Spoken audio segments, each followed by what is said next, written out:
Para aquellos que quieren mejorar su vida devocional, para los que necesitan ayuda espiritual, para todos los que desean un contacto diario con Dios, presentamos Radio Amanecer en Estudio, un alimento espiritual para tu alma. Con nosotros, el conductor de esta entrega, Pastor Juan Francisco Scroggins. Gracias amigos por seguir en nuestra sintonía. Sean bienvenidos a nuestra entrega de Radio Amanecer en Estudio. Es una gran bendición estar con ustedes en esta hora y deseamos que las bondades del Dios Todopoderoso les acompañen. Es tiempo de estudiar la palabra de Dios. Hacemos un llamado inmediato para que traiga su Biblia, su guía de estudio. Bajo la conducción y la dirección del Espíritu Santo estaremos compartiendo con ustedes un tema de mucho interés. Hoy, Naamán es el tema que estaremos abordando en este día. Quisiéramos de todo corazón desear que la paz de nuestro Señor Jesucristo pueda posar en cada uno de ustedes, y recordando que se aproxima rápidamente una fecha muy importante para nosotros en este país. El sábado 16 del mes de diciembre estaremos celebrando nuestro acostumbrado evento de la ofrenda de gratitud. Las iglesias adventistas estarán abriendo sus puertas ese día para recibir a todos los amigos y hermanos que desean ir en un acto de adoración a la iglesia para depositar su ofrenda de gratitud el próximo sábado 16 del mes de diciembre. Vamos a saludar en esta hora al pastor Ángel Dayan de la Cruz Machuca, quien está con nosotros en los comentarios a esta lección. Pastor, Dios le guarde siempre. Gracias, de igual manera para usted y los suyos. Sentimos agradecimiento de Dios y nos unimos también a esa invitación. Es propia del momento, de la época y muy oportuna para que siempre manifestemos un corazón agradecido. Nos preparamos para ese gran programa de la ofrenda de gratitud junto a nuestras familias, amigos y hermanos de la radio que están siempre pendientes a las informaciones y motivaciones aquí desde la Iglesia del Aire. Gloria a Dios por esta oportunidad. Así que en este momento, en reverencia, le invitamos a orar. Amantísimo Padre Celestial, es maravilloso el momento porque nos podemos unir y conectar con el cielo de manera muy especial. Y queremos rogarte que continúes dirigiendo nuestros pasos. Como hasta ahora nos has orientado, nos has fortalecido y capacitado, completa lo que falta ahora y por la eternidad. Gracias por este llamado, por este privilegio y por este compromiso. Seguimos adelante en el nombre de Jesús. Amén. Amén. Vamos a nuestra lección para este día. Naamán. Hemos visto en la palabra de Dios que se dan instrucciones claras, específicas de que la expiación del cielo a través de nuestro Señor Jesucristo no es exclusiva de un grupo determinado. Hemos hablado en varias ocasiones desde esta misma radio y de este espacio de que la salvación no está limitada a un grupo étnico determinado.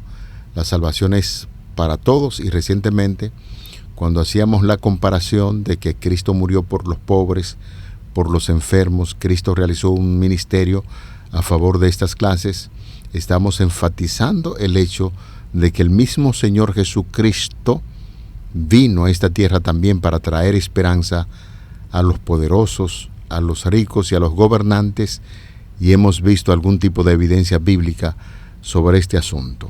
Elena de White, en el libro Hechos de los Apóstoles, comenta esta gran idea que encontramos en la palabra de Dios cuando dice: Cristo murió por todos, independientemente de su origen, de su riqueza, etnia o estatus. Dios está alcanzando a poderosos del mundo no cristiano y espera que vivan a la altura de la luz que tienen. En el libro Hechos de los Apóstoles, en las páginas 342 y 343, esa idea es la que se maneja en esa declaración de Elena de White. A esto repetimos la gran enseñanza de la Biblia, y esta declaración nos invita a reflexionar en la actividad que nosotros podemos y debemos realizar a favor de los ricos y poderosos de esta tierra. Entendemos que esta historia de el general Naamán, general sirio, es muy importante para nosotros hoy también, porque ella nos da algunas enseñanzas de cómo también podemos trabajar en pro de los poderosos ricos, gente que de alguna u otra manera necesita, al igual que los que vemos pobres, necesitados espiritualmente, con algún tipo de condición. Ellos necesitan tener un encuentro con Dios, ya que es grande, es una gran responsabilidad que pesa sobre sus hombros. Y en este caso mucho más cuando vemos la experiencia y la historia de este personaje que conocemos como Naamán. El segundo libro de Reyes, capítulo 5, los versículos 1 al 19, nos hace que respondamos una historia que se nos invita a analizar más de cerca. ¿Qué podemos aprender de esta historia acerca de la manera de alcanzar a la gente para el Señor? Es una pregunta que a través del análisis de este contexto bíblico nos va a ayudar y nos va a edificar grandemente. Cuando nos detenemos a analizar el texto bíblico, nos damos cuenta que este personaje era alguien de mucha importancia. Se nos relata que era un general del rey de Siria. El ejército de Siria tenía este general llamado Naamán. La palabra de Dios en el segundo libro de Reyes, el capítulo 5, los versículos 1 al 19, nos ofrece un bosquejo bien amplio y entendible de la historia de este personaje que hoy nos toca estudiar. Nos referimos a Naamán, general del ejército del rey de Siria. Vamos a leer, pastor, ¿qué le parece si usted puede acompañarnos en una parte y luego completamos? Claro, pensamos que podemos hacerlo rápido para tener el cuadro completo de la historia. Libro segundo de los Reyes, capítulo 5, los versículos del 1 al 19. Yo estaré leyendo del 1 al 10 y usted completará del 10 al 19. Allí se nos dice: Naamán, general del ejército del rey de Siria, era varón grande delante de su señor, y lo tenía en alta estima, porque por medio de él había dado Jehová salvación a Siria. Este hombre valeroso en extremo, pero leproso. Y de Siria habían salido bandas armadas, y habían llevado cautivo de la tierra de Israel a una muchacha, la cual servía a la mujer de Naamán. Esta dijo a su señora: si rogase mi señor al profeta que esté en Samaria, él lo sanaría de su lepra. Entrando Naamán a su señor, le relató diciendo: así y así ha dicho una muchacha que es de la tierra de Israel. Y le dijo el rey de Siria: anda, ve, y yo enviaré cartas al rey de Israel. Salió pues él llevando consigo 10 talentos de plata y 6 piezas de oro y 10 mudas de vestidos. Tomó también cartas al rey de Israel que decían así: cuando lleguen a ti estas cartas, sabe por ellas que yo envío a ti mi siervo Naamán para que lo sanes de su lepra. Luego el rey de Israel leyó las cartas, rasgó sus vestidos y dijo: ¿soy yo Dios que mate y dé vida, para que éste envíe a mí a que sane a un hombre de su lepra? Considerad ahora y ved cómo busca ocasión contra mí. Cuando Eliseo, el varón de Dios, oyó que el rey de Israel había rasgado sus vestidos, envió a decir al rey: ¿por qué has rasgado tus vestidos? Venga ahora a mí y sabrá que hay profeta en Israel. Y vino Naamán con sus caballos, con su carro, y se paró a las puertas de la casa de Eliseo. Y el versículo 10 añade: entonces Eliseo le envió un mensajero diciendo: ve y lávate 7 veces en el Jordán, y tu carne se restaurará y serás limpio. Y Naamán se fue enojado, diciendo: he aquí, yo decía para mí, saldrá él luego, y estando en pie invocará el nombre de Jehová su Dios, y alzará su mano y tocará el lugar, y sanará la lepra. Habana y Farfar, ríos de Damasco, ¿no son mejores que todas las aguas de Israel? Si me levare en ellos, ¿no seré también limpio? Y se volvió y se fue enojado. Mas sus criados se le acercaron y le hablaron diciendo: Padre mío, si el profeta te mandara alguna gran cosa, ¿no la harías? ¿Cuánto más diciéndote, lávate y serás limpio? Él entonces descendió y se zambulló 7 veces en el Jordán, conforme a la palabra del varón de Dios, y su carne se volvió como la carne de un niño, y quedó limpio. Y volvió el varón de Dios, él y toda su compañía, y se puso delante de él, y dijo: He aquí, ahora conozco que no hay Dios en toda la tierra, sino en Israel. Te ruego que recibas algún presente de tu siervo. Mas él dijo: Vive Jehová, en cuya presencia estoy, que no lo aceptaré. Y le instaba que aceptara alguna cosa, pero él no quiso. Entonces Naamán dijo: Te ruego, pues, de esta tierra ¿no se dará a tu siervo la carga de un par de mulas? Porque de aquí en adelante tu siervo no sacrificará holocausto, ni ofrecerá sacrificio a otros dioses, sino a Jehová. En esto perdone Jehová a tu siervo, que cuando mi señor el rey entrare en el templo de Rimón para adorar en él, y se apoyare sobre mi brazo, si yo también me inclinare en el templo de Rimón, cuando haga tal, Jehová perdone en esto a tu siervo. Y él le dijo: Ve en paz. Se fue pues y caminó como media legua de tierra. Esta historia es una historia muy interesante porque definitivamente está hablando de un hombre muy poderoso, un general. Y cuando hablan de un general, yo pienso en un general de un ejército aquí.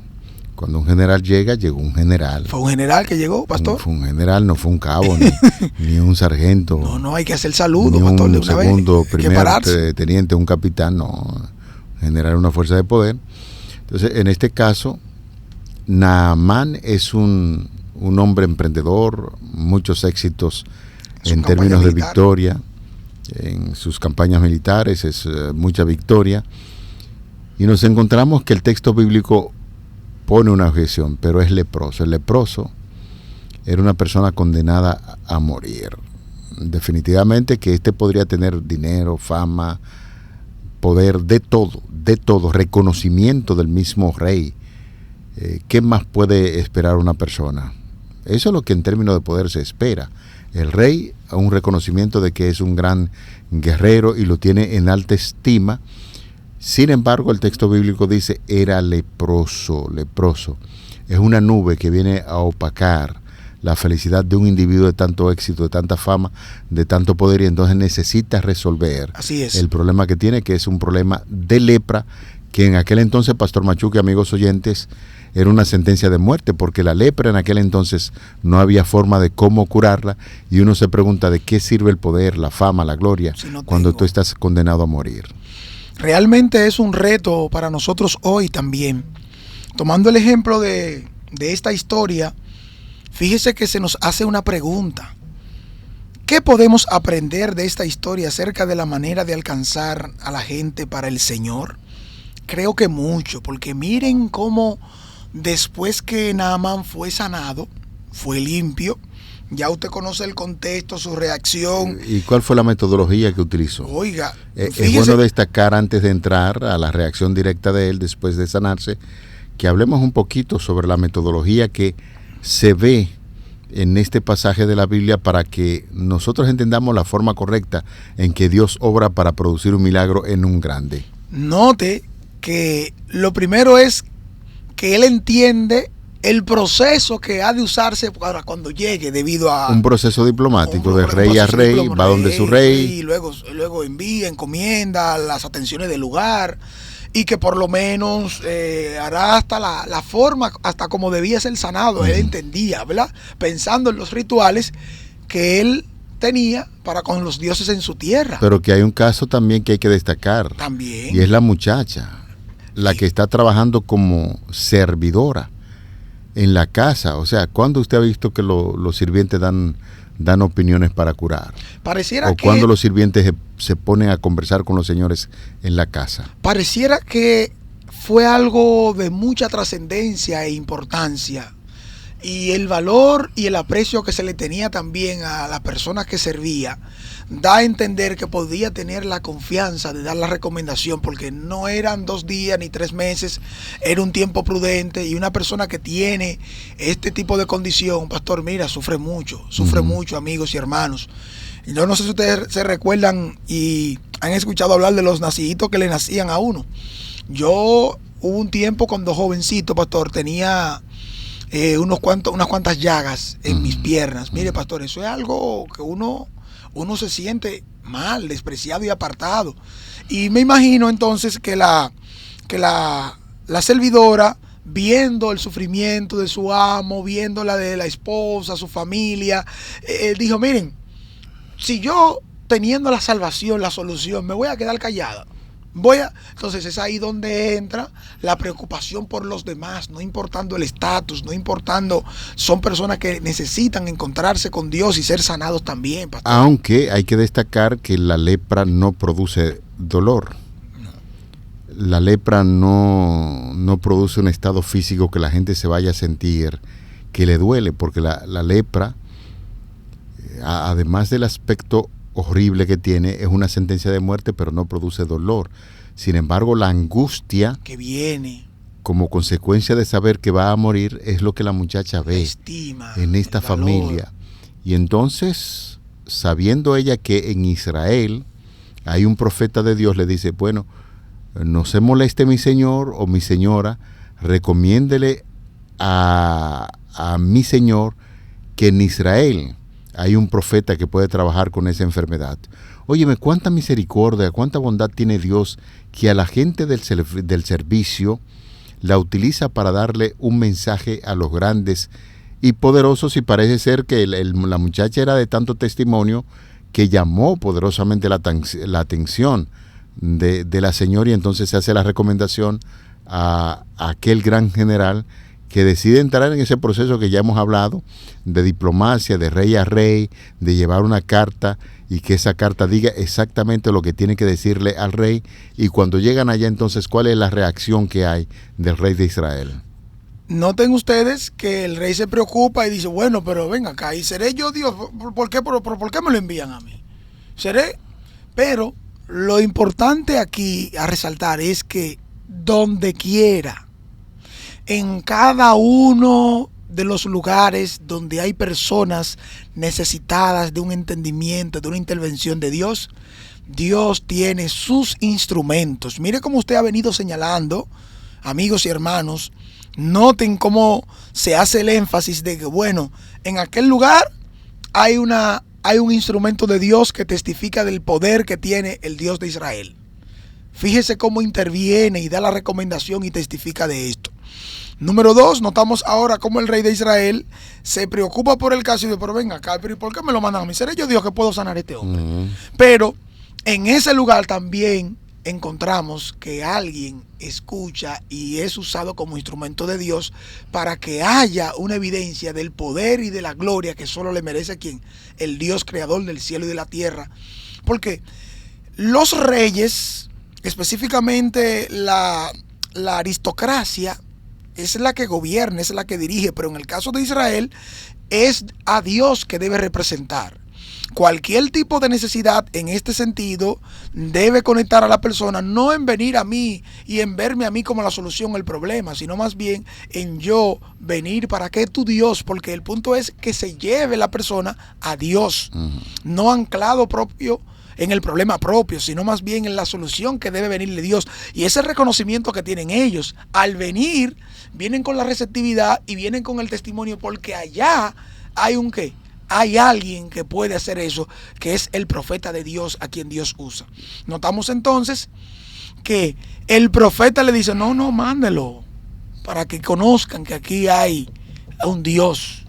Fíjese que el profeta no se está atribuyendo la gloria, ni está ufanándose, no. El profeta lo que quiere es que se conozca que el poder de Dios es sobre todo con una lección que ese portentoso, ese poderoso va a recibir por lo que él cree, por lo que él tiene de base, que posteriormente llevará salvación, sanidad y restauración, y no a la manera como uno quizás lo entiende, pastor, porque acercarse, trabajar con ese tipo de persona no es como trabajar con cualquiera, porque no lleva el mismo proceso. Pero el profeta utilizó un método que molestó muchísimo al poderoso. El poderoso pensaba y decía, bueno, será que cuando yo llegue él debió utilizar esta metodología, porque mire quién yo soy un general.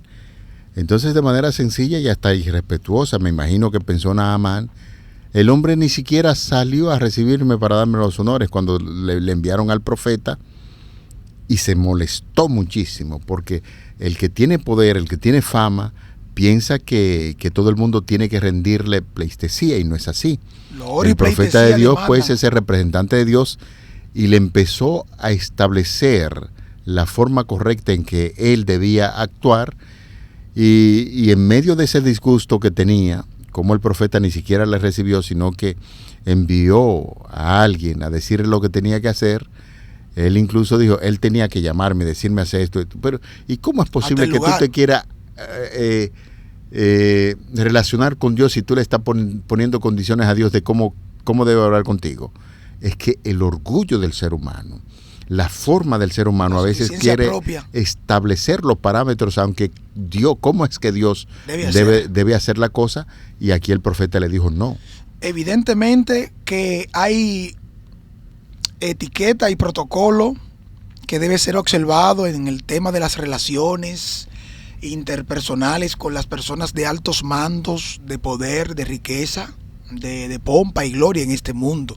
Evidentemente que uno tiene que tener algún tipo de conocimiento para ello, y esa relación puede darse a más y puede verse entendida y apreciada y aceptada. Lo que pasa es que el rey no tiene conocimiento de la ética y el protocolo que Dios usa. La ética y el protocolo que Dios usa necesariamente no son los métodos que yo conozco, que yo tengo por la manera como yo adoro y sirvo a otros dioses. Aunque yo he venido con un interés receptivo de que se me sane, que se me limpie, pero todavía tengo de por medio algo que se interpone entre Dios y yo. Y es entonces ahí donde Dios vuelve a utilizar la sabiduría y el consejo de alguien que es inferior en clasificación. El siervo de Naamán, sus acompañantes. No, el siervo le dice, ven acá, pero ¿por qué se molesta? Si le dicen algo más difícil, usted no lo haría para ser sano. Está bien que usted es una figura, usted es un general, pero ¿a qué fue que usted vino? ¿A qué fue que vino? A buscar la sanidad. ¿Y qué fue lo que le dijo el profeta? Oye, que se bañe 7 veces en el río Jordán. Y entonces la reacción, pero ¿y cómo me manda a bañarme en ese sucio? En ese río sucio. Abán y Farfar no son mejores. No son mejores. Tiene que ser. La metodología de Dios es una metodología que tiene que humillar en el polvo el orgullo humano. Abatirla. Sí. Y entonces cuando se toma el proceso que el Señor establece, pues hay que destacar la función de la muchacha que está en la casa, una sierva, y el siervo de Naamán, un soldado siervo de él, que le dice, usted vino a buscar, y el profeta de Dios le dijo, vaya y hágalo. Y entonces obedientemente el hombre fue humillado, reconoció que la metodología que Dios había establecido y fue y se bañó, y el hombre se curó. O sea, esa es la forma en que Dios obra. Tú no puedes ponerle condiciones a Dios, ni la forma en que Dios debe obrar, porque Dios es soberano. Dios es que establece el método para humillar el orgullo del ser humano y entonces decirle a la gente que la sencillez y la humildad y el reconocimiento de que Dios es quien obra es lo que produce la salvación, el perdón y la sanidad. La clase gobernante aristocrática, con pisco y egregia y connotada de la sociedad, que a veces nosotros tememos porque no nos sentimos al nivel o porque entendemos que vamos a ser despreciados y no nos acercamos. En las enseñanzas que nos desprenden los textos 17 al 19 presentan varios pedidos que él hace. Número 1, pide llevarse un poco de tierra, indistintamente, ya sea para para ponerla en un altar al cual pueda usar como símbolo, porque él mismo está diciendo, ya yo no voy a adorar mis dioses, pero permíteme llevarme tierra de aquí para que simbolice y para que yo la pueda usar o para que la pueda tener indiscriminadamente. El uso que él haría, nosotros entendemos que tiene que ver con una forma de apreciación, porque se está hablando en su ignorancia. Él está pensando quizás que el Dios de Israel, Jehová Dios, es un Dios territorial, probablemente, o más aún podría poner esa tierra como representación del lugar o el Dios que le sanó. Y también fíjese cómo hace referencia a que cuando su rey, su señor, su amo le pida o se apoye sobre su hombro para adorar y que él lo haga, que no se vea como que él lo está adorando, pero para que tampoco no se vea como un rechazo. Noten ustedes que es un proceso. La conversión, la transformación es un proceso. Una persona de este nivel, de este estirpe social, gobernante, poderosa, Dios no actúa de la misma manera siempre con ellos como actúa con otros casos. Aquí Dios viene enseñando las pautas y este proceso de discipulado, en este caso, le va a llevar a que la persona también a través del tiempo pueda ir dejando de lado a medida que va conociendo qué es lo verdadero, qué es lo real, qué es lo correcto para incorporar a su estilo de vida. Y yo creo que es oportuna la ocasión para que si alguien nos escucha que entiende que tal persona debe ser sanada así o debe hacerse eso, no, dejemos a Dios obrar, porque cuando Dios obra, la transformación se da desde adentro hacia afuera y va operando y va procesando todo para que se ponga todo en su justo orden y llegue a ser un adorador completo y sin reserva a Dios. Amén. Pero no impongamos nuestros métodos, esos apresuramientos, esa aparente demora, no, dejemos a Dios actuar, porque sus planes y sus proyectos no conocen premura ni demora en el proceso de la salvación y la restauración de un ser humano a imagen de Dios. Amén. Pensamos que el proceso estudiado con la conversión de Naamán y la forma en que Dios obra es un lindo ejemplo que nos motiva a nosotros también a trabajar con cortesía, con bondad, utilizando palabras adecuadas para llevar a los ricos y poderosos a los pies de nuestro Señor Jesucristo. Vamos a orar. Padre, gracias te damos por tus bondades, gracias por el estudio de tu palabra. Ayúdanos a aprender cada día a los pies de Cristo para trabajar a favor del débil, del necesitado, pero también trabajar con aquellos poderosos como en el caso de Naamán. Esperamos que estas lecciones nos ayuden a seguir creciendo cada día más y cumpliendo con la misión de predicar el Evangelio de Cristo Jesús.